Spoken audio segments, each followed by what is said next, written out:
বেলা 11টা থেকে শুরু হয়েছে এসআইআর এর শুনানি প্রক্রিয়া। হাওড়ার বালিতে প্রশাসনিক তৎপরতাও তুঙ্গে রয়েছে। একই সঙ্গে বেলুর শ্রমিক মঙ্গল কেন্দ্রে 15 মাইক্রো অবজারভার রয়েছেন। প্রথম দিনের শুনানিতে ইতিমধ্যেই বহুজনকে ডাক দেওয়া হয়েছে। রাজ্যের জেলায় জেলায় আমরা এই শুনানি পর্বের যে ছবি আপনাদের সামনে তুলে ধরছি, ইতিমধ্যেই যে শুনানি প্রক্রিয়া, সেই শুনানি প্রক্রিয়া কিন্তু শুরু হয়েছে। বহু ভোটারকে ইতিমধ্যেই ডাকা হয়েছে এই প্রথম দিনে, এবং প্রথম দিনের যে শুনানি পর্ব, সেই শুনানি পর্বে কিন্তু ডাক দেওয়া হয়েছে প্রায় 32 লক্ষ ভোটারকে। তাদের যে নথি, সেই নথি কিন্তু যাচাইয়ের কাজ চলছে। মূলত 2002 এর যে ভোটার তালিকা আপনারা জানেন, স্পেশাল ইন্টেন্সিভ রিভিশন অর্থাৎ ভোটার তালিকায় বিশেষ নিবিড় সংশোধনের ক্ষেত্রে আমরা দেখেছি 2002 এর যে ভোটার তালিকা, সেই ভোটার তালিকাকেই কিন্তু ভিত্তি হিসেবে ধরা হয়েছে, এবং সেখানে সেই 2000 ভোটার তালিকার সঙ্গে যদি কোনো মিল না পাওয়া যায়, সেই কারণেই কিন্তু এই শুনানি পর্বে ডাক পেয়েছেন এই ভোটাররা, এবং সেখানে সেই নথি কিন্তু যাচাই চলছে। এবং একই সঙ্গে ছবি তোলার যে প্রসেস, সেই প্রসেসও কিন্তু চলবে কমিশনের তরফে, এমনটাই জানতে পারা গিয়েছে। বেলা 11টা থেকে ইতিমধ্যে শুরু হয়েছে এই শুনানি প্রক্রিয়া। হাওড়ার বালিতে প্রশাসনিক তৎপরতাও তুঙ্গে রয়েছে।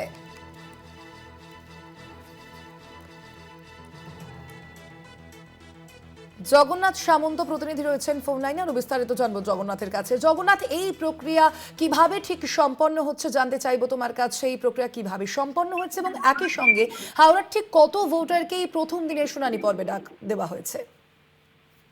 দেখো, তোমাকে বলে রাখি, আজকে সকাল 11টা থেকে শুনানি পর্ব শুরু হয়েছে। বেলুর শ্রমিক মঙ্গল যে কেন্দ্র রয়েছে সরকারি আবাস, সেখানে সমস্ত বাড়ির যাদের নাম, অর্থাৎ 3500-এরও বেশি মানুষজনের নামে সমস্যা হয়েছে, খসড়া তালিকায় তাদের নাম ওঠেনি, সেই সব মানুষ আজকে নথিপত্র নিয়ে আসছে এবং বেশ কিছু শুরু হয়ে গেছে। এবং যারা বেরোবার সময় যেটা জানাচ্ছিল, অনেক নথিপত্র, 11টা নথিপত্র আনতে বলা হয়েছিল, অনেকে সেই নথিপত্র দিতে পারছে না, শুধু আধার কার্ড নিয়ে এসেছিল, তাদের ফিরিয়ে দেওয়া হয়েছে। আবার এই নথিপত্র সঠিক এনে তারপরে এই শুনানি আবার শুরু হবে, সেটাও জানানো হচ্ছে। সকাল থেকে পুলিশি ব্যবস্থা একেবারে করা হয়েছে। কোনো রকম ভাবে সাধারণ মানুষ যারা ভোটার তালিকায় নাম তুলতে এসেছে, যারা খসড়া তালিকায় নাম নেই, তাদের যাতে সঠিকভাবে যে বুথে যেতে হবে, যে কেন্দ্রে যেতে হবে, সঠিকভাবে দেখিয়ে দেওয়া আছে হাওড়া সিটি পুলিশের তরফ থেকে। এবং 15 জন মাইক্রো অবজারভার আনা হয়েছে, তাদের রক্ষে তারা যে শুনানিটা করছে, যেসব সাধারণ মানুষের নাম ওঠেনি। অর্থাৎ আজকে সকাল থেকে শুনানি পর্ব চলছে হাওড়ার বিভিন্ন সরকারি জায়গায়।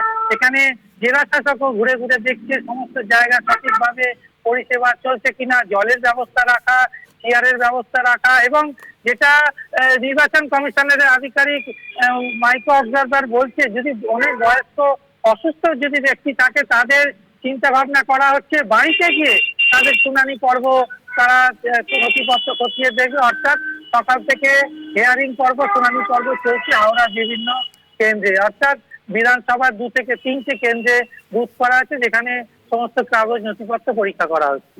ধন্যবাদ তোমায় জগন্নাথ।